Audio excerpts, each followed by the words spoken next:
మధ్యాహ్నం 12 గంటల ప్రాంతంలో ఇక్కడ గ్యాస్ బండ ఫైర్ అయిన సౌండ్ మాకు వినపడితే పక్కన మా ఆఫీసు వెంటనే ఇక్కడికి వచ్చి ఏం జరుగుతుందో చూసి పోలీసు వారికి కానీ అగ్నిమాపక సిబ్బందికి కానీ వెంటనే ఇన్ఫార్మ్ చేశాం. అదేవిధంగా మాతో పాటు జన సైనికులందరూ కూడా లోపల ఉన్న ఏదైతే గ్యాస్ బండ ఉన్నాయో కొన్నింటికి మేము బయట పెట్టాము. ఆ అగ్నిమాపక సిబ్బంది వారు కానీ పోలీస్ సిబ్బంది గారు కానీ వెంటనే స్పందించి అందరూ ఇక్కడికి వచ్చి వాళ్ళు కూడా పోలీసు వారు కూడా వాళ్ళ ప్రాణాలకు తెగించి లోపలికి వచ్చి మేమందరం ఇక్కడ ఉన్న బడ్స్ అన్నింటినీ కూడా బయటకు వదిలాం. ఆ అన్నింటికి ఎదురు నుంచి అటు నుంచి అగ్నిమాపక సిబ్బంది వాళ్ళు అయితే ఆర్పుకుంటూ వచ్చారు. అదేవిధంగా కొంతమంది ఇప్పుడు వచ్చారండి. ఇక్కడ ఈ అగ్నిమాపక ప్రమాదం జరిగాక దారిని పోయే స్థానికులు కానీ అదేవిధంగా జన సైనికులు కానీ కూటమి వాళ్ళు కానీ పోలీసు వారు కానీ అగ్నిమాపక సిబ్బంది కానీ రెవెన్యూ వాళ్ళు కానీ అందరూ వాళ్ళ పని వాళ్ళు చేస్తుంటే అదేవిధంగా కొంతమంది మీడియా మిత్రులు కూడా మాతో పాటు సహకరించి ఇక్కడ పనిచేశారు.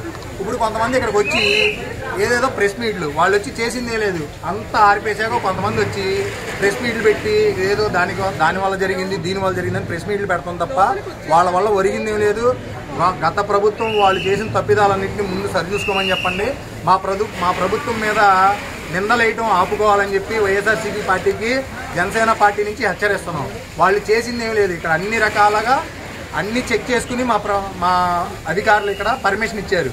అదేవిధంగా లాస్ట్ 28వ తారీఖు నాడు పర్మిషన్ అయిపోతే అతను ఎక్స్టెన్షన్కి వెళ్ళారని చెప్పారు. ఆ ఎక్స్టెన్షన్ ఉందా లేదా అనేది చూసి పోలీసు వారు దాని మీద చర్యలు తీసుకుంటారు. వీళ్ళందరూ మాట్లాడే అవాస్తవాలు.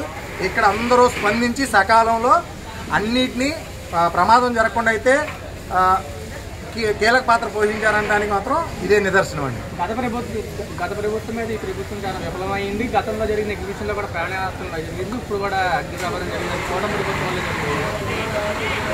వైఎస్ఆర్సీపీ చెప్పేవన్నీ అవాస్తవాలని మీకు ఇందాక కూడా చెప్పాను నేను. వాళ్ళకి పని పాట లేక వాళ్ళకి నిందలేయటమే పనిగా పెట్టుకుని ఇక్కడ ప్రమాదం జరిగింది. ఆ ప్రమాదానికి నివారణ ఏంటనేది చూడాలి. అంతేగాని అయిపోయాక వచ్చి ఇక్కడే ఉన్నారుగా ఈ వైఎస్ఆర్సీపీలో ఇప్పుడు వచ్చి మాట్లాడిన వాళ్ళందరూ కనీసం ఇక్కడ ఫైర్ అవుతున్నప్పుడు ఎవరు లోపలికి వచ్చి లేదు. అక్కడ అందరూ వీడియోలు తీసుకుంటా షో చూస్తూ ఉన్నారు. మేమందరం లోపలికి వచ్చి ఆరపటంలో మేమందరం ఉన్నాం. ఇక్కడ మేము పని చేసాం.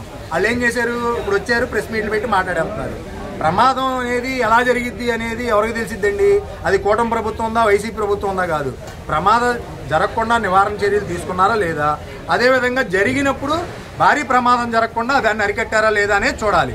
అంతేగాని ఏదో మైక్ ఉంది కదా అని చెప్పి ఇష్టం వచ్చినట్టు మాట్లాడితే సరిపోదు కదండి.